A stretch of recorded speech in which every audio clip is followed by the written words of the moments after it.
आज हम जिस विषय पर बात करेंगे वह है क्रोध। क्रोध वह भावना है जो हमारे सारे जीवन को घेरे रहता है। क्रोध ना तो उम्र की मर्यादा है और ना ही ज्ञान की। कब, कहाँ और किस कारण से क्रोध पैदा हो जाए वह कोई नहीं जानता। और जब क्रोध जन्म लेता है तो तुरंत ही विचार करने की शक्ति खो जाती है। बुद्धि पर अंधकार छा जाता है। वर्षों के संबंध पल भर में टूट जाते हैं। सारा जीवन बिखर जाता है।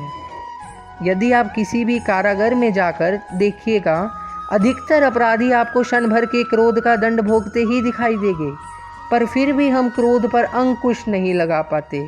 बार बार क्रोध न करने का हम प्रण तो लेते हैं, पर बार बार हमसे क्रोध हो ही जाता है। यह क्रोध वास्तव में क्या है, क्यों जन्म लेता है और क्यों अंकुश में नहीं रहता? उदाहरण के लिए आप एक बालक को देखिए। उसे किसी वस्तु की इच्छा होती है और उस समय अगर उसे वह वस्तु न मिलती है या कोई उसे भयभीत करता है तो वह प्रतिक्रिया देता है। बालक की प्रतिक्रिया क्रोध है, क्योंकि बालक निर्बल है, निस्सहाय है। बालक अपने से बड़ों को अपने वजूद का एहसास, अपने अस्तित्व की पहचान करवाने का प्रयास करता है क्रोध के माध्यम से। बड़े होने पर भी क्या हम ऐसा ही नहीं करते? क्या क्रोध हमारे भीतर बैठे बालक का प्रतिभाव नहीं है?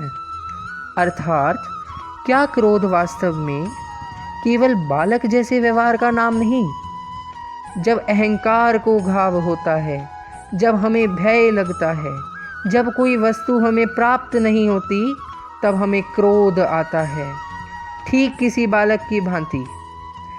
हम जानते हैं कि आईने के सामने खड़े होकर मुंह बनाने का खेल बालकों को शोभा देता है, बड़ों को शोभा नहीं देता।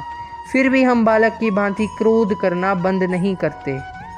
हम अनुभव से जानते हैं, दूसरों को देखकर बता सकते हैं कि क्रोध से कभी कुछ प्राप्त नहीं होता। सम्मान हो, संपत्ति हो, प्रेम हो या सुरक्षा हो, क्रोध से नहीं मिलता। मिलता है तो प्रयासों से, कार्य करने से, बुद्धिपूर्वक विचार करने से।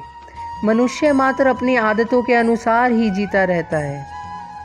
क्रोध भी उसकी आदत बन जाती है। हमारे चाहते हुए भी हम अपने प्रतिभावों को रोक नहीं पाते।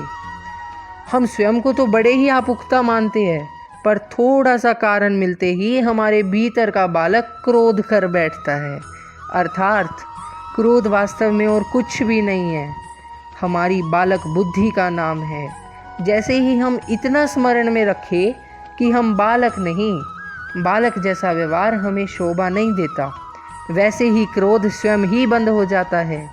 क्या यह सत्य नहीं? इस पर विचार मनन अवश्य कीजिएगा।